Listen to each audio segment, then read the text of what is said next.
My name is Dara Bliss. I'm married to Todd Bliss. I have two children, Alex, who died from fentanyl poisoning, and my daughter, Angela.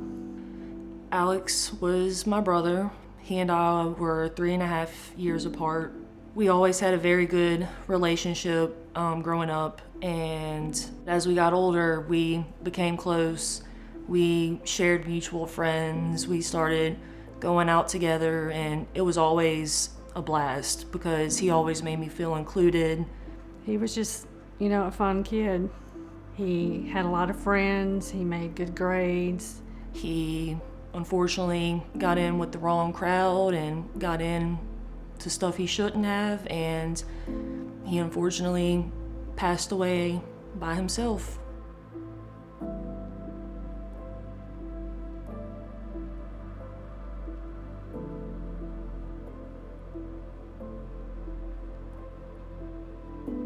Alex's first, introduction into this world was maybe late middle school. He kind of hung out with the wrong crowd, and I believe it started off, just with weed. And he would party throughout high school. He had a big group of friends, and they were pretty popular, and so they would throw parties. They would get invited to parties. I would lie for him and tell mom that, yeah, he's in bed, and he was gone. He had snuck out the window.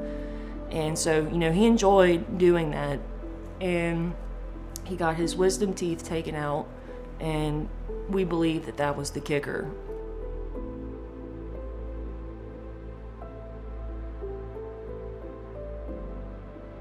Opioid addiction oftentimes starts with a legitimate prescription. So you had a knee surgery, you were in a car accident, you went to the hospital, you were prescribed pain medication to help you with that acute injury. And some people are just genetically predisposed to addiction more than others. And so just a couple of doses and then they can become addicted to the medication. So not always the case, but that can happen. We started seeing some changes in his behavior, and so started asking lots of questions. We knew he was starting to dabble into something, we just didn't really know what, and we thought it was just pills. And I remember my husband breaking down and just sobbing when he found out that Alex was using heroin. So he and I actually lived together for a brief period of time, maybe a year or so. And there was one time I tried to drug test him after work because I didn't want to live with someone who, was going to do that.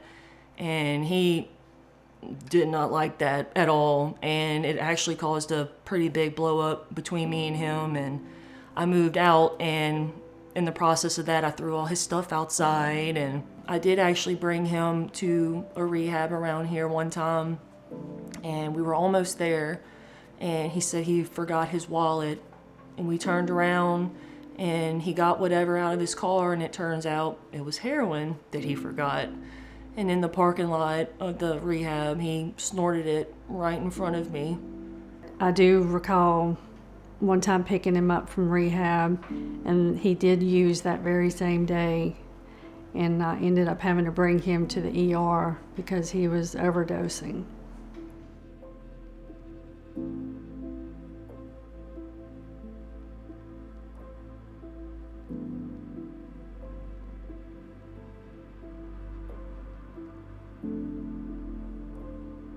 I think what you have to remember when it comes to substance abuse, and we see it more often, I guess, with opioid addiction, is that the body in one instance is physically addicted to the drug. It needs it.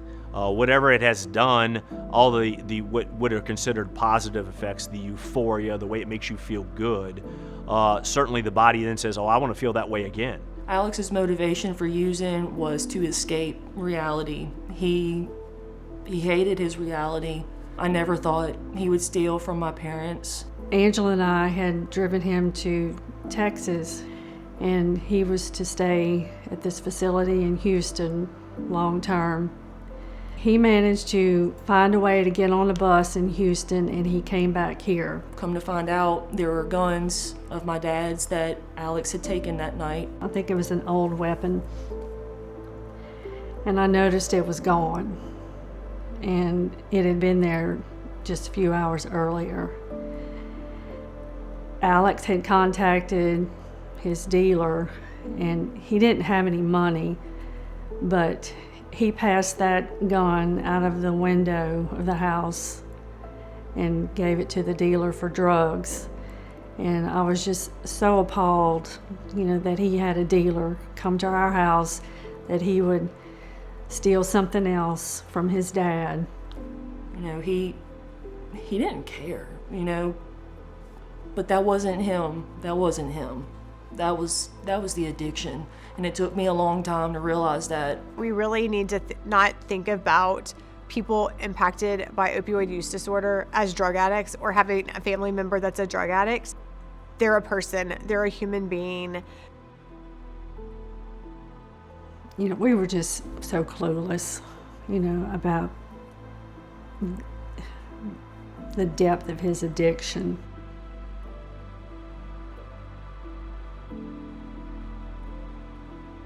Me and my mom were texting, and she told me that she couldn't reach Alex. She had been texting him and calling him, and I'd been texting him and calling him. I just kept picking up the work phone and dialing over and over.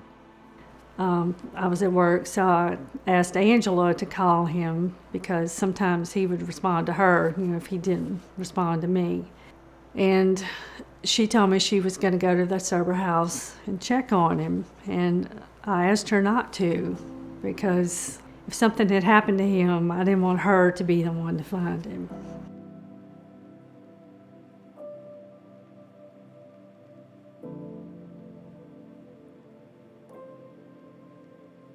So I left work and I drove there.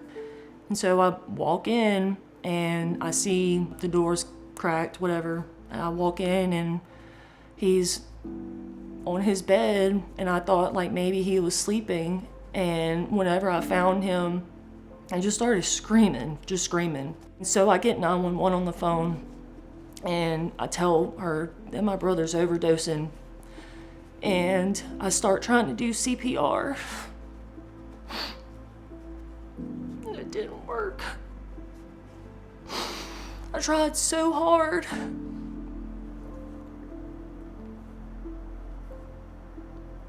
They can't just stop, and it's why do you keep using and lying?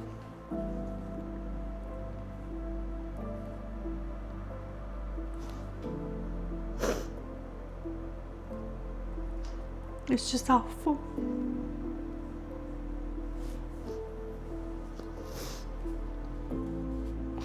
And I actually have his bracelet that he died in. And it's just the one little other reminder I have of him. I thought he would be an uncle to my children. And now he's not going to get that chance. He never even got the chance to get married and find love, and that just breaks my heart. He didn't have a chance to live happily. It doesn't happen as much now, but in the beginning,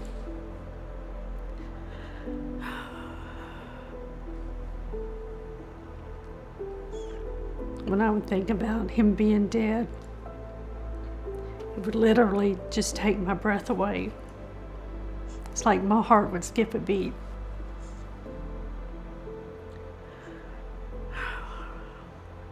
And sometimes it still doesn't seem real. And I have to tell myself, my son is dead.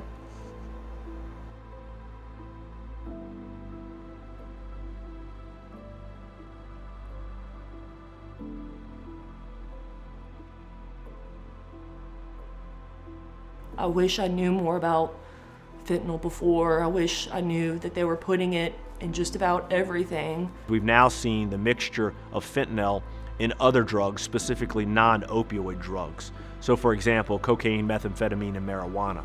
Anyone who doesn't know about it know about fentanyl, or they have kids that are out partying and, playing with different substances, I would try to educate them, let them know that not everything is what it seems. Alex thought he was getting heroin, and it turned out to be pretty much straight fentanyl.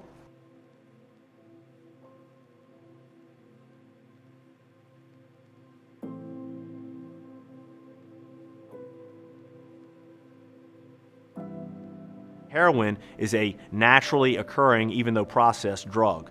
Fentanyl, however, is a synthetic drug. It is created and made in a laboratory through use of chemicals, and because it does not require Mother Nature, it makes it, of course, very much an easier drug to produce. Consequently, it also is very much more powerful than heroin, and fentanyl will kill you. It kills you the same way as a bullet kills someone who is shot or someone who is stabbed with a knife.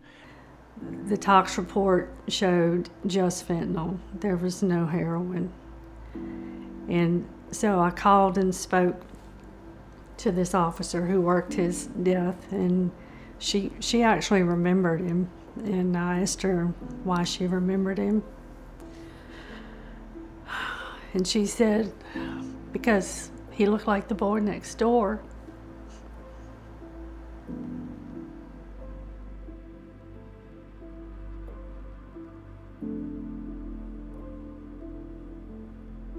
It can happen to anybody, right? It's not a certain demographic. It's not a certain age. It's not just teenagers. It's not just adults. It's everybody. I don't think Alex knowingly took fentanyl. I even asked her, would he have known that what he had was fentanyl and not heroin? And she said he would not have been able to tell. I talked to Alex so much, and I tried to understand as best I could what he was going through, but I had no control. He was yelling one night, that he was just so sick of this and, hated this life and wanted it to stop. I just don't know if he knew how to make it stop. I wish that I had understood addiction better before I had a child who became an addict.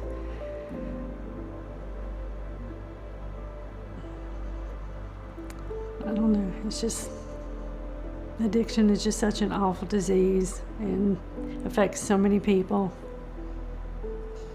I don't want any parent or any sibling or any friend or anyone to go through what I had to go through.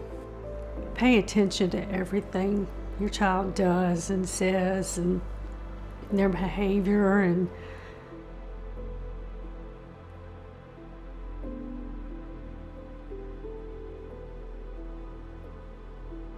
today, drug abuse is everywhere. It's doctors and lawyers, school teachers, police officers, judges, clergy in our churches. It's everyone. There's no rhyme, there's no reason, there's no socioeconomic status, no race. It doesn't matter. The crisis that we're experiencing right now is young people and old people and everyone in between.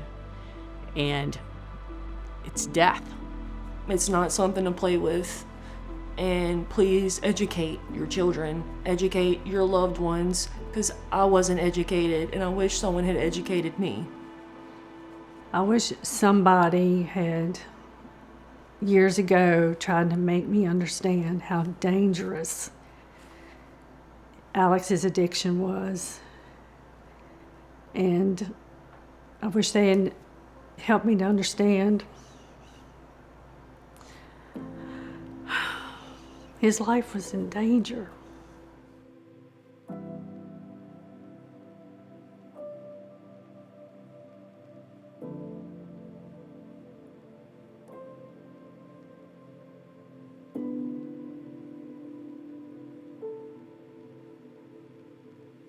But after he passed away, I saw in his Facebook messages that he had told one of his friends that he would like to start a family when he turned 30.